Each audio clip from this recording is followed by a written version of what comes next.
우리나라 부모님들이 자녀 교육에 쏟는 열의는 정말 세계적인 것이다 라고 할 수 있습니다. 단연 금메달감입니다. 그러나 유감스러운 것이 있습니다. 열정은 있는데 지혜가 부족하다는 것입니다. 방향이 빗나간 수고는 아무리 하여도 소용이 없습니다. 성적을 우선으로 한다든가 성공을 우선으로 한다든가 이렇게 되면 이제 올바른 방향이 될 수 없습니다. 바른 목적, 바른 가치관이 먼저 정립되어야 합니다. 부모들이 먼저 알아야 할 것이 있는데 그것은 먼저 부모가 공부를 해야 한다는 것입니다. 자녀 교육은 저절로 되는 것이 아닙니다. 말 한마디 할 때 공부하고 깊이 생각해서 말해야 합니다. 행동 하나 보여줄 때도 공부하면서 기도한 다음에 해야 합니다. 어떤 어머니가 외출을 했다가 집에 돌아와 보니 초등학교 3학년 딸아이가 제 나이에 걸맞지 않은 아주 두꺼운 책을 읽고 있더랍니다. 무슨 책을 읽나 하고 옆에서 보았더니 책 제목이 육아교육법입니다. 엄마가 하도 어이가 없어서 너는 왜 그 책을 읽고 있니? 라고 묻습니다. 그랬더니 이 아이가 교육적으로 제가 교육을 잘 받고 있는지 그것을 살피는 거예요. 라고 그렇게 대답하더랍니다. 우리가 너무 충동적으로 행동하고 감정적으로 자녀를 대하고 나서 자녀 교육을 다 그르치고 나서 이제 와서 해결 방안을 찾으면 무엇합니까? 우리는 자녀 교육에 대해서 공부해야 됩니다. 자녀들은 날로 성장하는데 부모들은 공부할 생각을 하지 않습니다. 옛날에 열심히 공부해서 대학 나왔다. 이거하고는 별개입니다. 평생 배우고 익혀야 합니다. 겸손한 자세로 자신을 먼저 살피고 자녀 교육에 임해야 합니다. 우리는 자녀들을 사랑합니다. 사랑은 좋은 것이로되 지혜롭지 못한 사랑은 바람직하지 못합니다. 지혜롭지 못한 사랑은 오히려 사람을 그르치게 하는 것입니다. 우리는 그래서 지혜를 구해야 합니다. 무엇이 진정한 사랑인가? 어떤 마음, 어떤 말로 자녀를 교육해야 하는가? 이것을 겸손하게 돌아보아야 합니다. 누가복음 18장에서 부모들이 어린아이들을 예수님께 데리고 오는 장면이 나옵니다. 어린아이들을 왜 예수님께 데려왔을까요? 예수님의 만져주심을 바라고 자기 어린아이들을 데려왔다라고 누가복음 18장 15절에 말씀하고 있습니다. 자녀로 하여금 예수님을 만나게 하고 그 음성을 듣게 하기 위함입니다. 머리라도 한번, 손이라도 한번 만져주시기를 원하는 마음에서 예수님께 데려온 것입니다. 이렇게 훌륭한 분이 계시다. 예수님을 경험하게 하자는 생각입니다. 사랑하는 성도 여러분, 부모의 교육은 아무리 훌륭하다 할지라도 일시적인 것입니다. 임시적인 것입니다. 눈 깜짝할 사이에 자녀는 부모의 곁을 떠나버립니다. 부모도 자녀를 떠나야 합니다. 자녀를 떠날 때가 언젠가 오게 됩니다. 부모의 교육은 절대적인 것이 될 수 없습니다. 임시적인 것입니다. 영원한 스승은 오직 예수님 한 분뿐입니다. 하나님의 말씀밖에는 없습니다. 자녀를 그리스도께로 인도하는 것보다 더 귀한 자녀 교육은 없습니다. 어린아이를 예수님께 데리고 나와서 만져주시기를 원한 부모들은 자녀에게 저분 같은 사람이 되어라 라는 소망이 있었던 것입니다.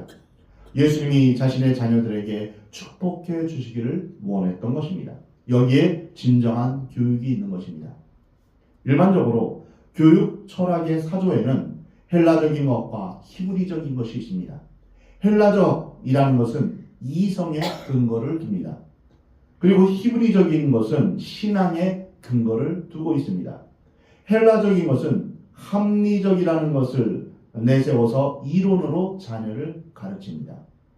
반면 히브리적 교육은 순종과 제자도를 먼저 가르칩니다. 순종 뒤에 배우는 것입니다. 순종이 가능하려면 절대적인 권위가 전제되어야 합니다. 바로 하나님을 믿는 신앙이 밑바탕이 있어야 된다는 것이죠. 이러한 믿음이 있는 후에 순종이 있게 되는 것입니다. 어린아이들이 스스로 판단해서 먹고 살고 그렇게 할 수 있습니까? 술을 많이 마셔서 패가 망신한 아버지가 아들에게 말합니다. 내가 이렇게 술로 패가 망신했으니 너는 술을 입에 대지도 말아라. 그때 아들이 말합니다. 아버지의 말을 어떻게 믿어요? 내가 먹어보아야 패가 망신을 하는지 안 하는지 알지요. 이러면 악순환이 끝나지 않습니다. 실수의 역사가 끊임없이 반복되는 것입니다. 적어도 아버지가 경험한 실수는 아들이 겪지 말아야 할 것이 아니겠습니까? 똑같은 실수를 반복하면 나아지는 것이 없는 것입니다. 어른들의 교훈을 순종하는 덕을 가르치지 못한다면 교육은 끝난 것입니다. 왜 우리가 하나님의 말씀을 이렇게 전심으로 읽습니까? 그리고 구약은 대체적으로 이스라엘의 역사인데 왜 남의 나라 역사를 우리가 배워야 하는가? 이런 회의감이 드는 사람이 있습니까? 이것은 바로 이스라엘을 통하여서 우리에게 본보기를 보여주는 것입니다. 하나님 앞에 순종하면 어떻게 복을 받고 불순종하면 어떤 저주를 받는지 우리에게 알려주시는 것입니다. 그래서 이스라엘 백성들의 실수를 통하여서 우리는 저런 길로 가서는 안 된다라는 걸 우리에게 몇천 년의 역사를 통해서 우리에게 교훈하고 있습니다. 근데 그것을 버리고 그것을 관심 없어 한다면 우리는 똑같은 실수를 반복할 수밖에 없는 것입니다. 순종이 없는 가정은 올바로 설 수 없습니다. 요즘 임직자를 대상으로 존 비비어 목사님의 순종이라는 책을 가지고 임직자 교육을 진행하고 있습니다. 이 책 내용이 너무나도 좋습니다. 저는 바라기를 여러분 모두가 이 책을 읽으면서 여러분 모두 진정한 권위이신 하나님 앞에 순종하는 그런 삶을 살기를 원합니다. 순종을 배우게 하려면 예수 그리스도 앞에 인도하는 길밖에 없습니다. 인간의 능력과 지혜로는 부족합니다. 우리의 자녀들을 그리스도께로 인도하여 그리스도를 닮게 하고 그리스도의 말씀 안에서 양육하는 길 외에 다른 길이 없습니다. 예수님께서 우리에게 순종의 모본을 보이셨기에 우리 모두는 예수님을 닮아야 합니다. 스위스의 유명한 교육가인 페스탈로치가 세상을 떠난 뒤에 그의 동상을 제막하게 되었습니다. 인자한 모습을 한 페스탈로치가 허리를 굽혀 어린아이를 바라봅니다. 그 어린아이는 페스탈로치를 올려다보고 있는 모습입니다. 마주 보고 있는 것이죠. 이것을 본 사람들은 입을 모아 말합니다. 이것은 페스탈로치의 모습이 아니다. 그는 자기를 닮으라고 한 적이 없다. 그리스도를 닮으라고 하였다. 의논한 끝에 동상을 고쳤다고 합니다. 페스탈로치의 모습은 그냥 놔두고 페스탈로치를 올려다보는 어린아이의 모습을 더 먼 곳을 바라보는 모습으로 고친 것입니다. 부모가 자녀에게 나를 닮으라 하니까 문제가 생깁니다. 나를 닮으면 부족한 것 투성입니다. 그리스도를 닮으라 이렇게 해야 만사형통입니다. 우리는 자녀 교육에 있어서 나를 닮으라가 아니라 예수 그리스도를 닮기를 우리는 주님 앞에서 교육해야 합니다. 에이브라함 링컨은 대통령 취임을 할 때 낡아 빠진 조그만 성경책을 들고 나와서 말합니다. 어머니가 주신 이 성경책으로 말미암아 오늘의 내가 있게 되었습니다. 어머니가 주신 성경책이 그를 대통령으로 만들었다는 사실에는 그리 놀랄 것이 없습니다. 그러나 그 어머니가 계모였다는 것이 놀랍습니다.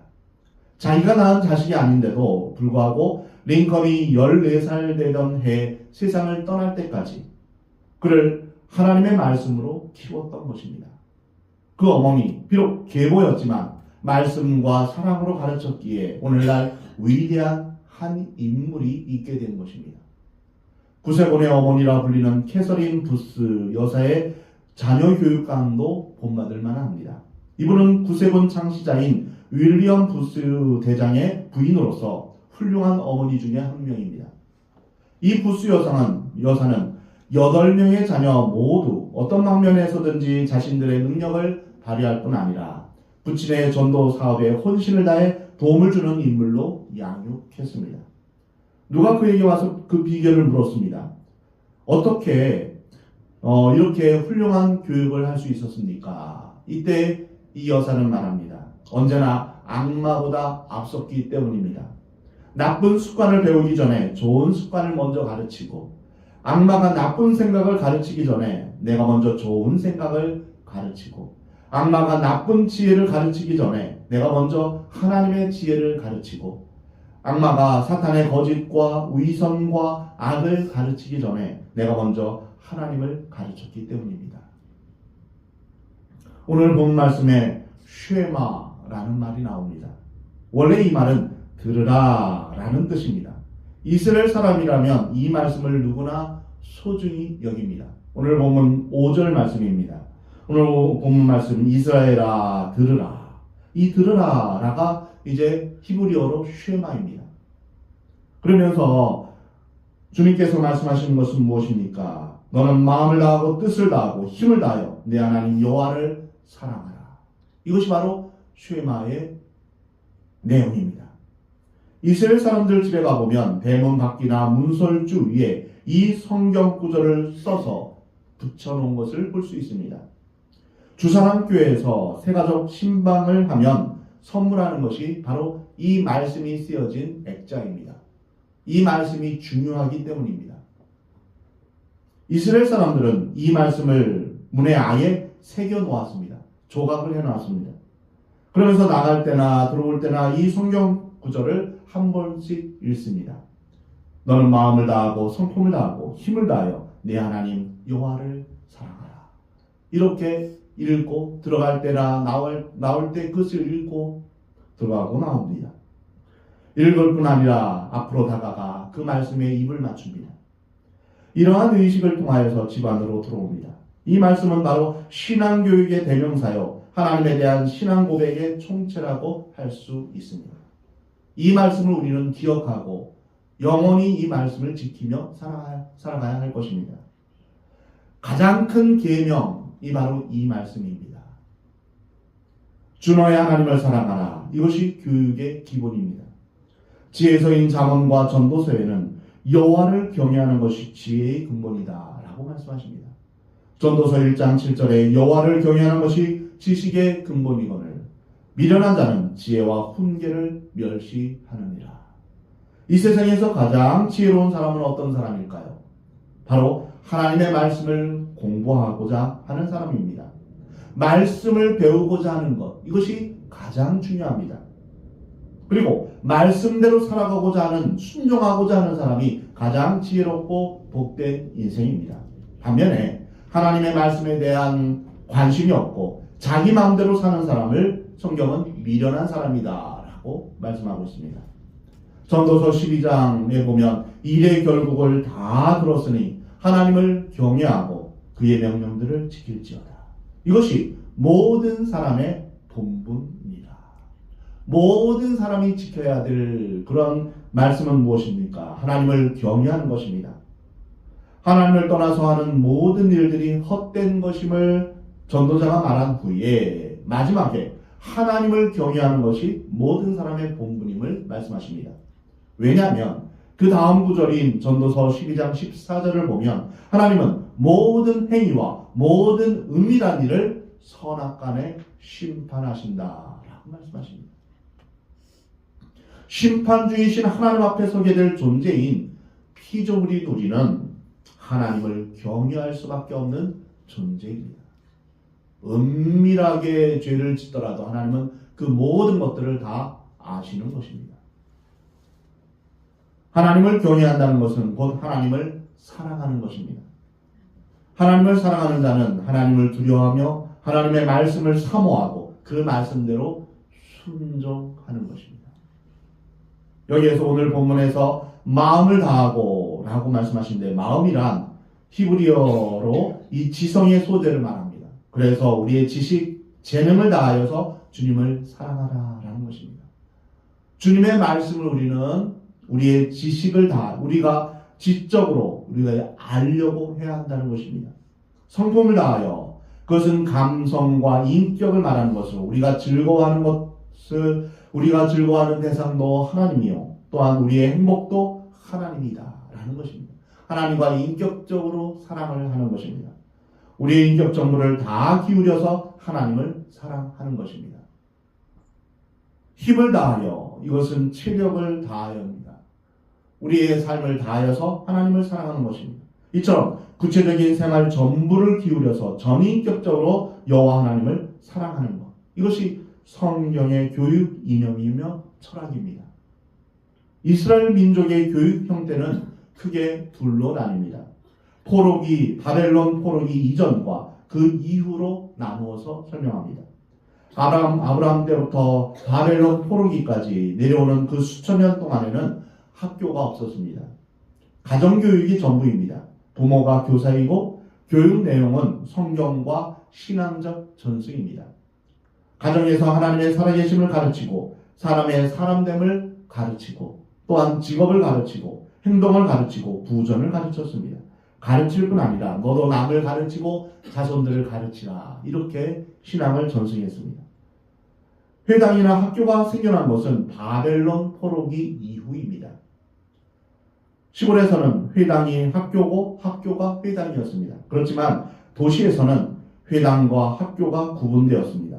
대체로 초등학교에 해당하는 나이가 되면 벳 하세퍼라는 곳으로 이제 가게 됩니다. 성소의 집이라는 이러한 뜻입니다.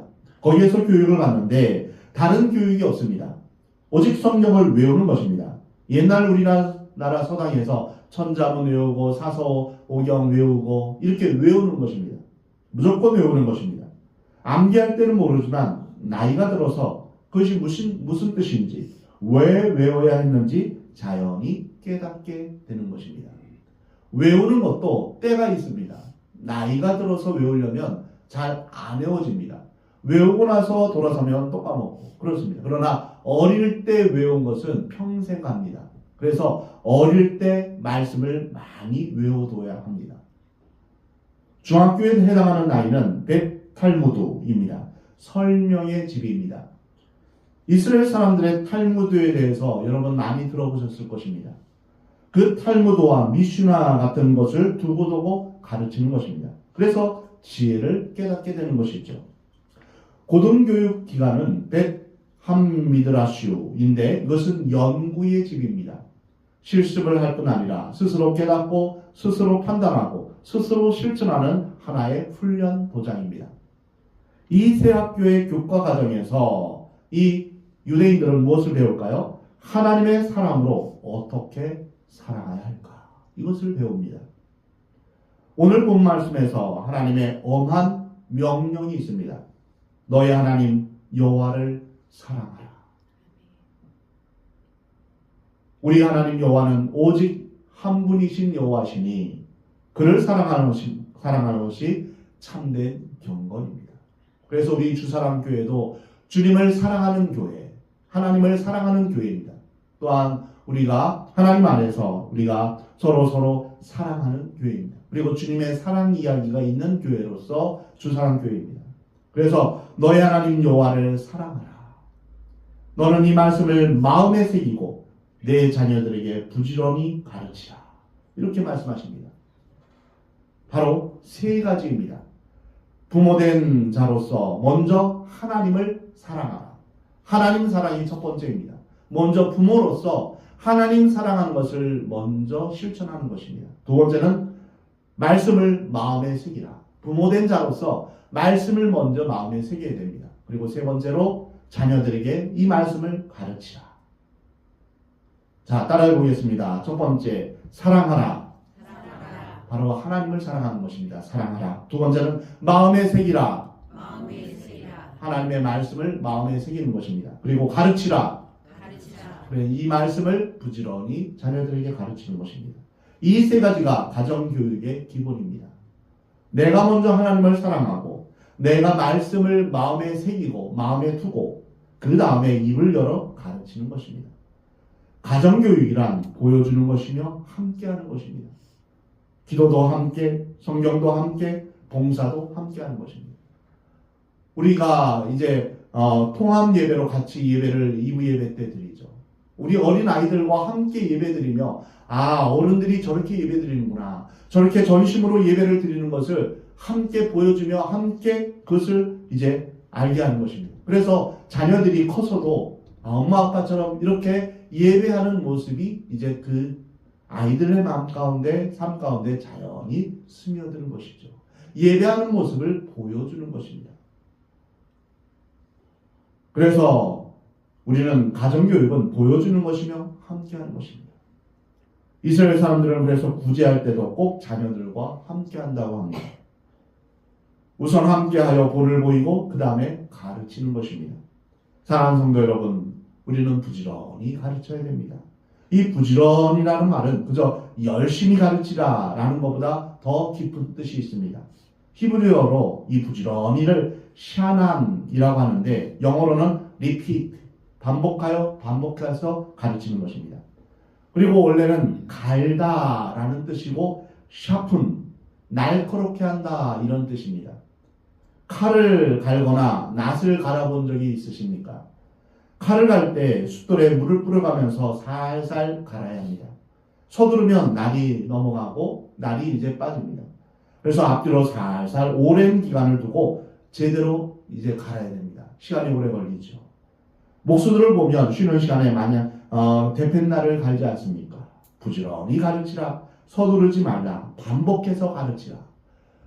오늘 가르치고 또 내일도 가르치고 또 모레도 가르치고 같은 말 계속해서 반복하여서 가르치는 것입니다. 칼을 갈듯이 창을 갈듯이 가르치라는 것입니다. 그래서 믿어알도록 사랑하도록 순종하도록 하는 것입니다. 앉아있을 때나 길을 갈 때나 잠을 잘 때나 늘 말씀을 강론하고 부지런히 가르쳐야 합니다. 성경 말씀이 늘 귓가에 머물도록 해야 합니다. 그런데 요즘의 아이들은 어떻게 되어가고 있습니까? 폭력 영화나 괴기한 영화를 보고 있지 않습니까? 그걸 보고 잠이 들면 꿈에 강도 만나고 귀신을 만납니다. 심각한 문제입니다. 이런 일이 반복되면 그들의 머릿속에 무엇이 들어가겠습니까? 여러분, 자기 전에 하나님의 말씀을 보시기 바랍니다. 그리고 기도하시기 바랍니다.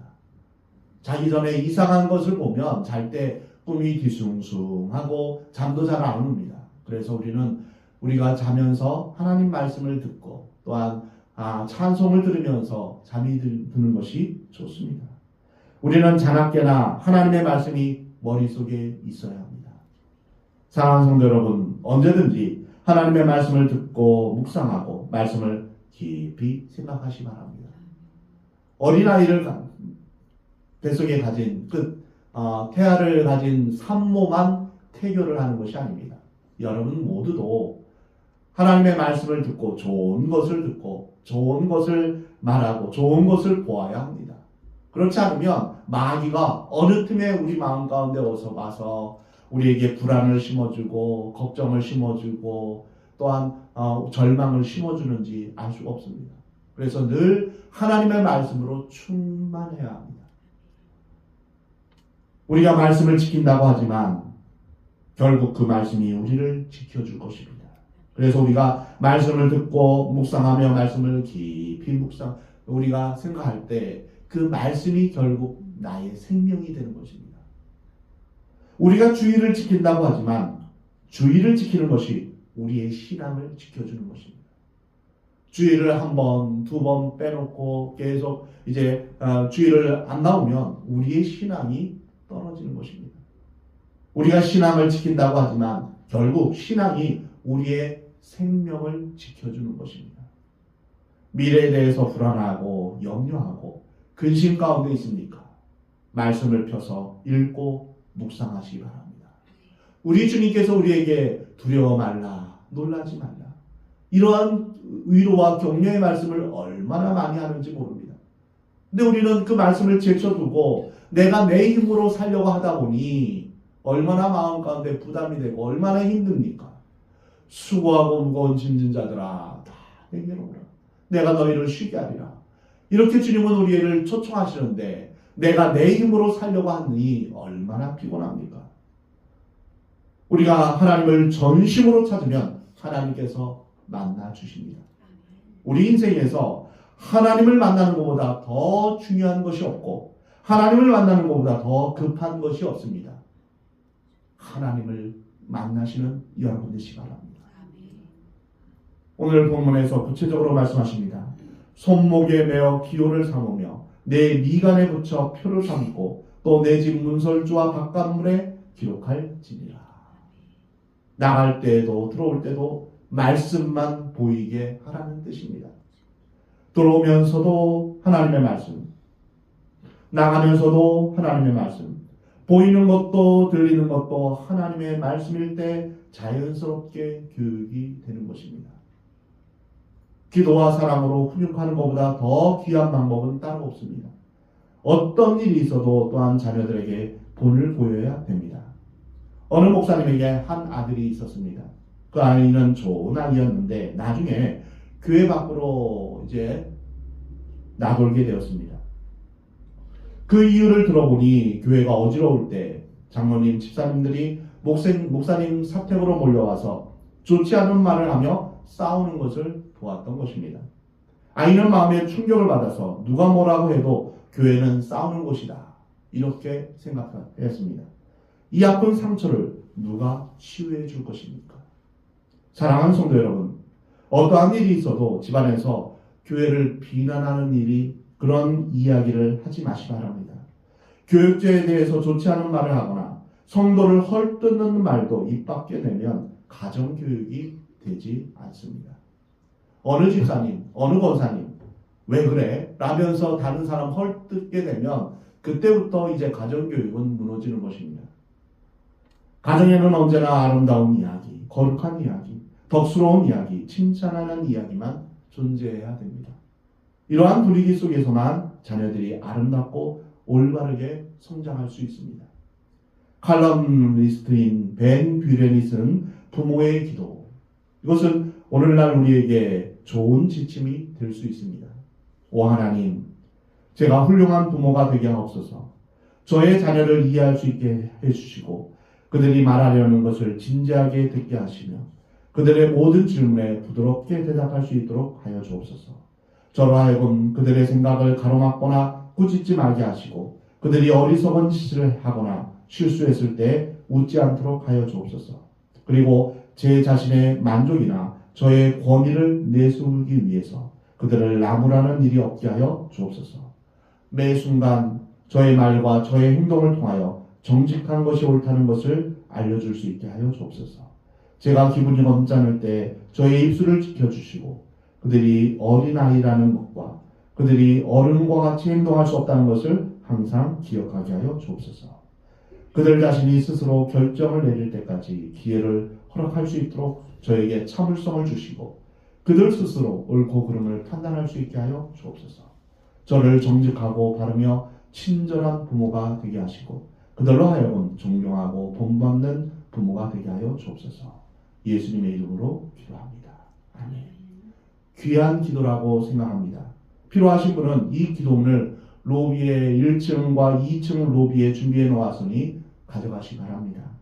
자녀의 그릇됨을 나무라기 전에, 자녀가 훌륭한 사람이 되도록 기도하기 이전에 내가 먼저 훌륭한 부모가 되려는 기도부터 하시기 바랍니다. 100명의 교사보다 한 사람의 기도하는 어머니가 낫다라고 하버트라는 사람이 말했습니다. 훌륭한 어머니만이 훌륭한 자식을 둘 수 있습니다. 사랑하는 성도 여러분, 기도할 것이 많겠지만 이 어린이 주일에는 우리가 먼저 훌륭한 신앙의 부모가 되도록 기도하시기 바랍니다. 오늘 본문 1절부터 3절에서 너는 힘을 다하여 내 하나님 여호와를 경외하며 내 하나님 여호와의 그 계명의 말씀을 지켜 행하라. 그리하면 내 날이 장구하리라. 젖과 꿀이 흐르는 땅에서 너의 수요가 쉼이 번성할 것이다. 우리 하나님께서 약속하셨습니다. 사랑하는 성도 여러분, 이 약속의 말씀을 따라서 우리의 자녀들에게 하나님 경외하는 것과 하나님 사랑하는 것을 부지런히 가르치는 저와 여러분이 되기를 우리 하나님은 원하십니다. 그리고 우리가 먼저 자녀들에게 믿음의 본을 보이는 복된 여러분의 삶이 되기를 우리 하나님은 원하십니다. 이 시간 함께